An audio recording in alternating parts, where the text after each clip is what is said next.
Setelah pemilihan presiden atau pilpres dan pemilihan legislatif atau pileg baru saja digelar di awal tahun 2024, Indonesia kembali menyelenggarakan Pilkada 2024 serentak pada 27 November 2024 mendatang. Meski pemilihan Gubernur Jawa Barat 2024 tinggal menyisakan waktu 8 bulan lagi, sejumlah nama populer siap bertarung dalam kontestasi Pilgub Jabar 2024. Di antaranya Ridwan Kamil, mantan Gubernur Jabar, UU Ruzanul Ulum, mantan Wakil Gubernur Jabar, Deddy Mulyadi, mantan Bupati Purwakarta 2 periode, Saan Mustafa, Ketua DPD Nasdem Jawa Barat, Muhammad Iriawan alias Iwan Bule, mantan Kapolda Jawa Barat. Ada yang menarik mengenai peta politik Jawa Barat dibandingkan provinsi lainnya, yakni tidak ada partai politik yang bisa langgeng menguasai wilayah Jabar. Hampir setiap 5 tahunan, parpol pemenang pemilu legislatif di Jabar selalu saja berubah. Tidak ada satupun partai politik yang bisa menjadi pemenang dalam 2 pemilu secara berturut-turut. Hasil sementara penghitungan suara oleh KPU untuk pemilu 2024, Partai Golkar di Jawa Barat berhasil menggeser dominasi Partai Gerindra yang menjadi pemenang pemilu 5 tahun lalu. Partai Demokrat pernah menjadi juara perolehan suara di Jabar pada pemilu 2009. Begitu pula dengan PDIP, meraih suara terbanyak pada pemilu 2014. Lalu, seperti apa peta politik Pilgub di Jawa Barat? Akankah proses politik di Pilkada Jabar mengikuti tren kekuasaan di tingkat nasional? Ataukah berubah? Akankah Ridwan Kamil sebagai incumbent mendapat perlawanan berat di Pilgub Jabar? Tim TV One mengabarkan.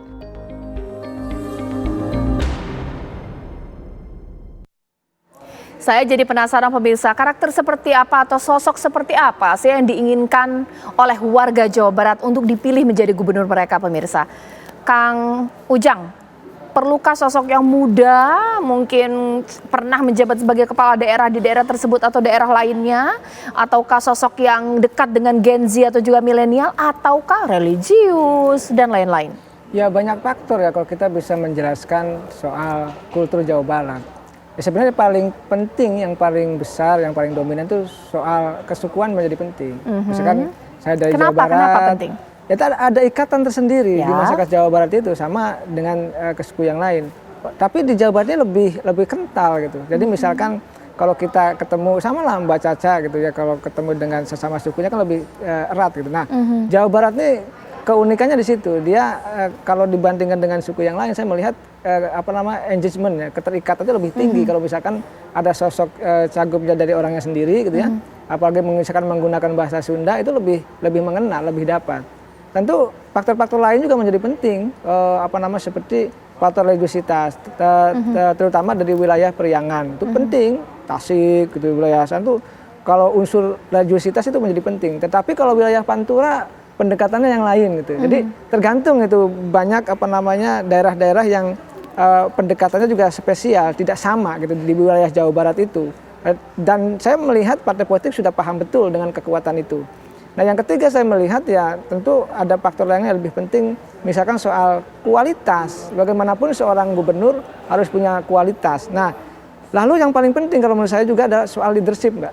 Leadership itu gini, beda dengan seorang manajer. Kalau manajer mengelola Jawa Barat sudah gitu ya. Tapi kalau leadership ini dia seorang pemimpin yang mampu membawa gerbong perubahan bagi Jawa Barat. Nanti indikatornya disandingkan dengan wilayah lain, bagaimana pembangunannya gitu, bagus atau tidak. Jadi sebenarnya sosok-sosok itu, nah apakah nanti keterikatan dengan milenial menjadi penting? Itu juga penting. Hari ini mohon maaf ya, pemilih kita pemilih muda, suka tidak suka, senang tidak senang ya, bahwa figur yang dekat dengan anak muda juga itu penting. Makanya tadi Kang Aceh mengatakan Kang Emil dekat dengan anak muda. Dan jangan lupa juga yang kemudian ada keterikatan dengan media sosial. Hari ini pemilih kita melek media sosial dan masyarakat Jabar juga paham itu, dan figur-figur yang dekat masuk ke wilayah media sosial itu bisa jadi adalah menjadi magnet tersendiri bagi masyarakat Jawa Barat. Karena sudah disinggung-singgung soal perubahan ini, saya tanyakan langsung kepada Kang Haru. Kang Haru, kira-kira tagline perubahan ini masih akan menjadi jualan efektif juga tidak sih untuk dibawa ke Jawa Barat? Atau jangan-jangan Jawa Barat ini alih-alih perubahan inginnya status quo seperti apa, Kang Haru? Ya, saya kira kita juga kan harus belajar dari Pak Prabowo. Ya. Pak Prabowo itu 20 tahun buat sekarang maju yang keempat kalinya gitu. Jadi saya kira tadi saya sampaikan politik itu bukan matematika. Jadi tentu saja harus kita kaji lagi nanti tagline-nya apa ya. Kan kalau pilkada itu tidak hanya partai, tapi sosok orang, ya kan. Jadi saya kira ini akan sangat menentukan ini. Partai Golkar mengusung siapa, Partai Demokrat mengusung siapa. Pada akhirnya ya, bukan mana. PKS akan mengusung siapa. Tentu kalkulasinya akan berubah. Gitu. Termasuk apakah kita akan lanjut ya, kita juga dapat teman koalisi dan nanti bagaimana kita komunikasi dengan teman koalisi kita kan gitu. Jadi saya kira masalah tagline itu nanti ya. Yang penting sekarang kita amankan dulu nih tiketnya. Setelah tiketnya aman, baru kita bisa kandidat. Setelah itu kandidat itu tentu saja harus menang, ya. Bukan hanya mau ikutan pilkada. Ya ikutan pilkada mah gampang gitu, tapi ini harus menang gitu ya. Seandainya benar Partai Golkar jadi Kang Emil, kan PKS harus seperti apa? Kan nanti lain lagi. Ternyata Kang Emil jadi ke Jakarta, kan nanti lain lagi gitu kan. Jadi saya kira masih sangat terbuka komunikasi dan diskusi, termasuk tagline, ya apakah perubahan dan lain-lain. Saya juga tentu karena saya juga di DPRD. Kalau saya berkoalisi dengan Partai Golkar, nanti akan seperti apa seandainya calonnya Kang Emil. Tapi kalau misalnya ternyata saya berbeda koalisinya, nanti juga kita juga punya kan catatannya karena sama-sama penyelenggara pemerintahan di Jawa Barat. Jadi saya kira ya nanti kita lihat, insya Allah kita akan terus komunikasi dan kita tetap optimis. Saya kira yang penting siapapun nanti yang terpilih harus maju ke Jawa Barat gitu. Oke, saya minta Begitu, tanggapannya Kang Aceh. Selain memang sosok figur popularitas itu penting, isi tas juga penting, tapi sosok apa ide yang mau ditawarkan untuk Jawa Barat ini? Sempat disinggung, ide-ide perubahan ini juga baik untuk menjadi jualan para calon-calon gubernur, Kang Aceh. Ya, tentu kita melihat situasi ini nggak boleh statis ya, harus dinamis. Nah, jika Kang Emil kembali kami calonkan sebagai Gubernur Jawa Barat, tentu idenya adalah keberlanjutan. Karena apa yang akan dilakukan oleh Kang Emil tentu nanti adalah melanjutkan apa yang telah dilakukan sebelumnya. Ya. Kang Emil sendiri dalam beberapa kesempatan berdiskusi dengan kami, misalnya soal bagaimana pembangunan infrastruktur yang sekarang bukan lagi dilakukan pada misalnya jalan-jalan nasional ya, tetapi sekarang harus diletakkan pada bagaimana pengembangan desa gitu. Itu salah satu yang menjadi tagline dari apa yang dilakukan oleh Kang Emil ke depan, termasuk bagaimana pemerataan pembangunan wilayah yang dititik beratkan kepada wilayah selatan Jawa Barat yang saat ini memang harus terus ditingkatkan gitu. Karena kalau kita lihat saat ini Jawa Barat itu wilayah utara relatif sudah mengalami kemajuan yang cukup pesat. Sementara di wilayah selatan ini ya harus kita dorong sedemikian rupa supaya pemerataan pembangunan bisa dilakukan. Misalnya di wilayah Sukabumi Selatan, di wilayah Cianjur Selatan, di wilayah Garut Selatan hingga ke daerah Pangandaran harus betul-betul dibentuk pertumbuhan ekonomi baru yang dapat melakukan pemerataan pembangunan di Provinsi Jawa Barat. Nah, hal-hal semacam ini tentu menjadi tugas kita semua untuk bagaimana kita mendorong bagi kesejahteraan masyarakat di provinsi terbesar di Indonesia dari segi jumlah populasi. Ya, bisa dibayangkan dengan 50 juta penduduk di Jawa Barat, tentu salahnya juga tidak mudah, tidak gampang, dan perlu sinergitas dari semua kalangan masyarakat untuk bisa memastikan ya apa yang telah dilakukan oleh sebelumnya menjadi lebih baik. Sekarang kan kita tahu bahwa wilayah Rebana ya sudah mulai mengalami peningkatan ekonomi, ada Kertajati ya, Cirebon yang menggeliat luar biasa, ada Pelabuhan Patimban dan wilayah utara yang terus menerus mengalami pertumbuhan ekonomi yang begitu sangat tinggi.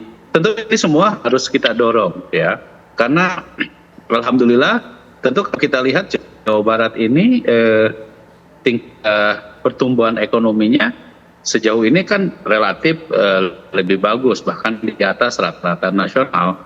Tentu kita dorong sedemikian rupa bahwa sebagai daerah yang kemungkinan nanti ibu kotanya akan pindah dari Jakarta ke IKN, tentu Jawa Barat ini tetap harus dijaga, ya, supaya sebagai pusat ekonomi nasional tetap menjadi salah satu titik pertumbuhan bagi pemulihan ekonomi kita dan meningkatkan kesejahteraan masyarakat di Jawa Barat. Itu Mbak Caca. Oke, Kang Aceh.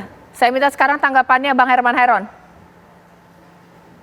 Ya, kami tentu akan rasional ya, karena bagaimanapun melihat dalam kontestasi pilkada tentu juga harus yang pasti-pasti saja. Artinya bukan hanya keikutsertaan, tetapi akan sangat rasional, realistis, dan tentu kalau tujuan akhir kami tidak harus menjabarkan.